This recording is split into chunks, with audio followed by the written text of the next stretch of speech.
if I start the game left back and then start the next one and then don't start for the rest of the tournament, the most important thing for me is I will give everything if I'm playing or not. Yeah, I'm really happy for Anthony, because when he first arrived at Newcastle, I think he won't mind me saying that he struggled a little bit in the sense of like fitness-wise and stuff like that. But I had a good chat with him.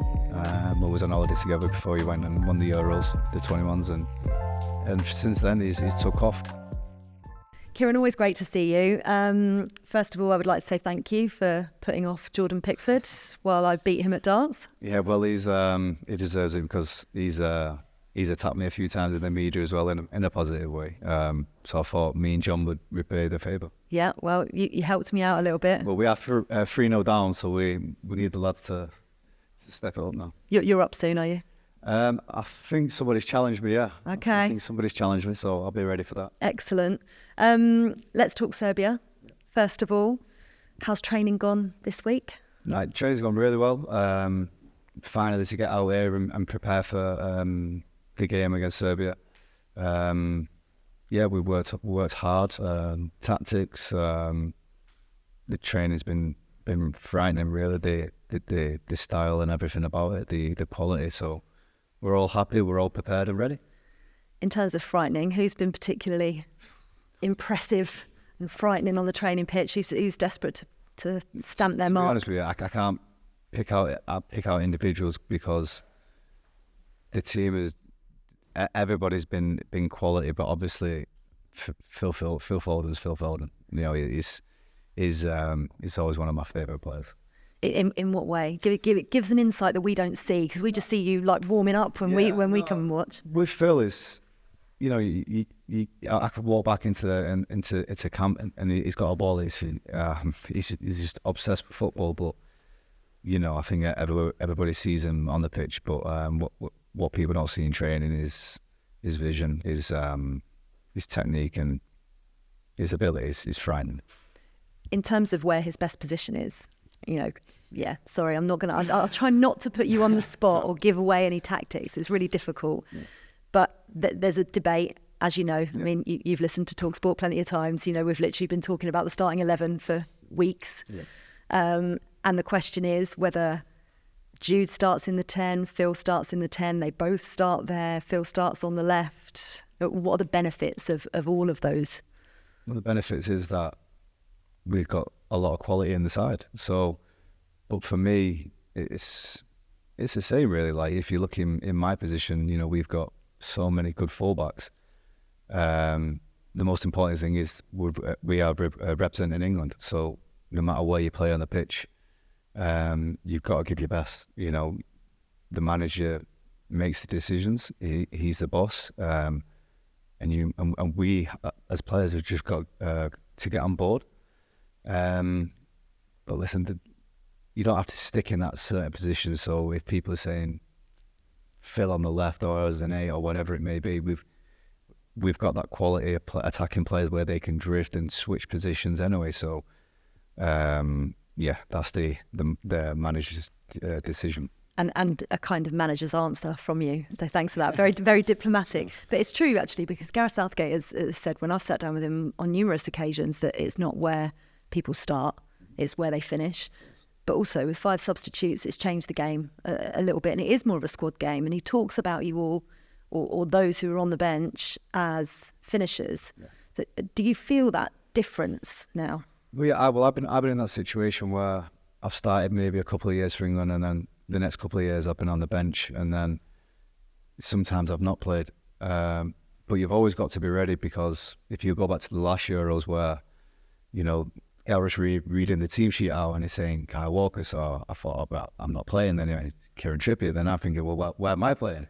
So, and I'm playing left back. So you've always got to be ready, you know, because you at any given point, you could be the match winner. So as we've talked about, it's not all about the starting 11. The most important thing is the players who, like say, who are on the bench or whatever it may be.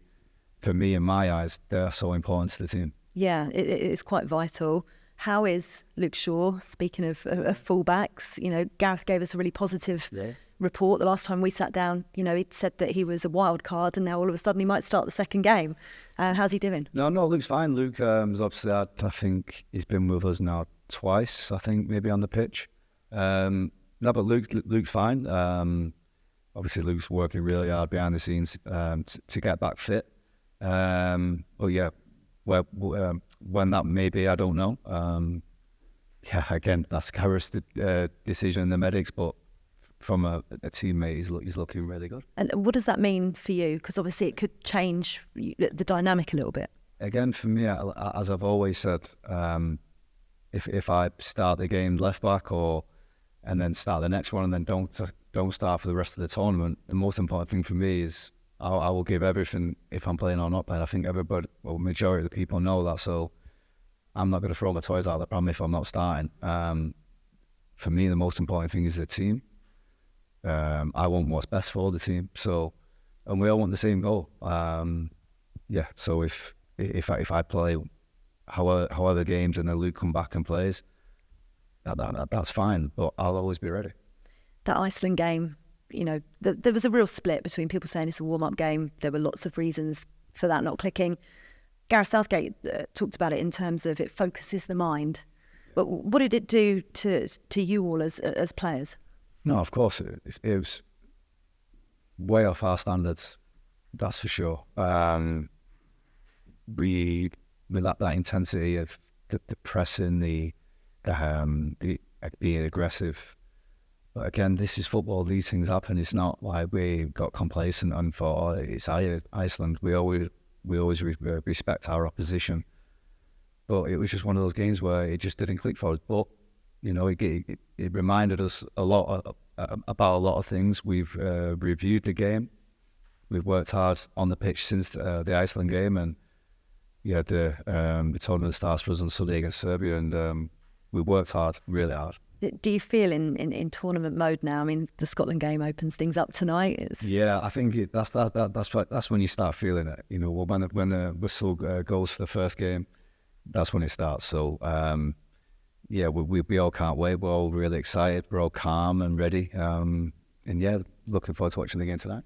Who are you looking at in terms of the main opponents? Obviously, England are one of the favourites. A lot of talk about Portugal looking really good, France in particular, Spain as well. Who are you kind of got your eye on?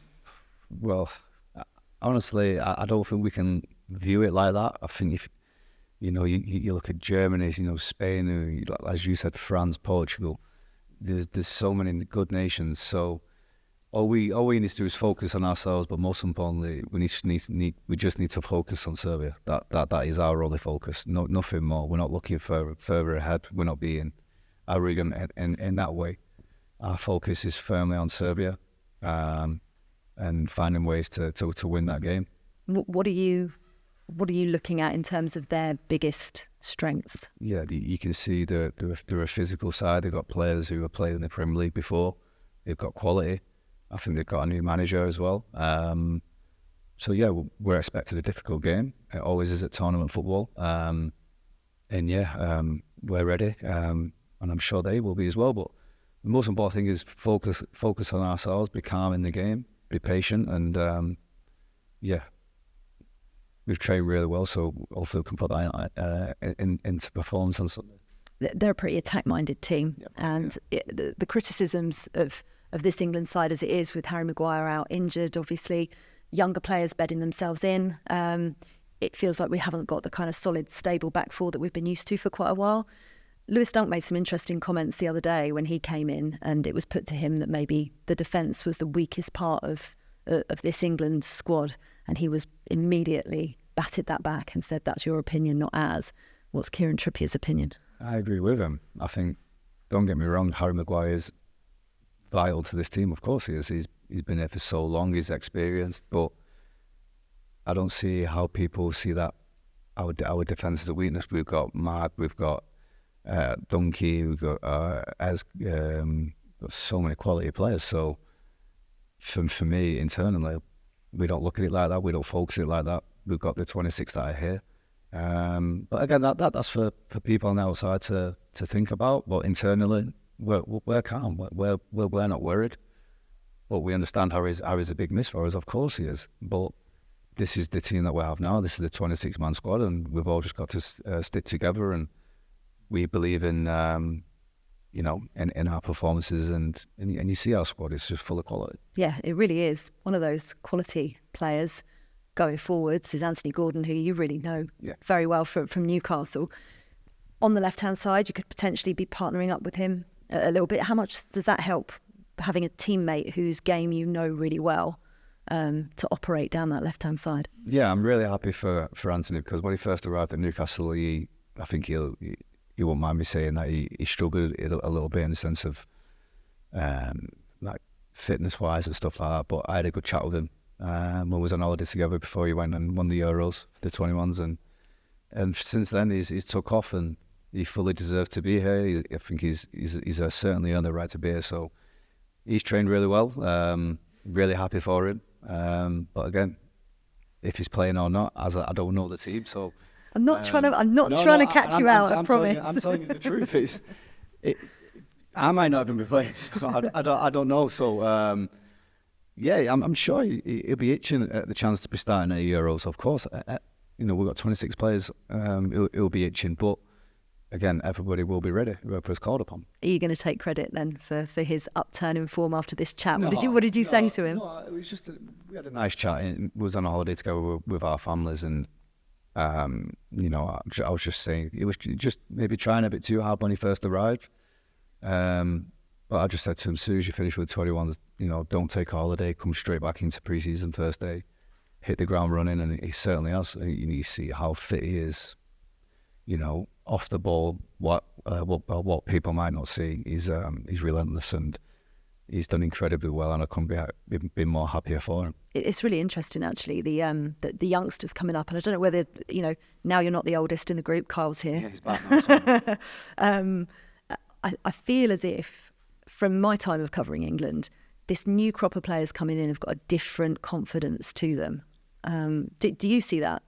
If you look at the players that are coming in now, they're all so young, but they're playing at such a high level, and that can only give them confidence as well. So when they arrive with England for the first time, if it may be, they've got the players like myself, Walks, Harry Kane, all the senior players. I feel like it's our responsibility to make them feel as calm as possible, more relaxed, so that they can express themselves, they can play at their best level. So, but they've all settled in perfectly. They've all enjoyed it. And we're here to support them, and I feel like that's our responsibility as older players. But to be a leader, you don't need to be 32, 33. You can be 18, 19. You can lead in different ways. So they've settled in really well. Some of them have opened up a lot more now they've been with us, which is good to see. So hopefully they have an unbelievable experience and a good tournament if they're called upon.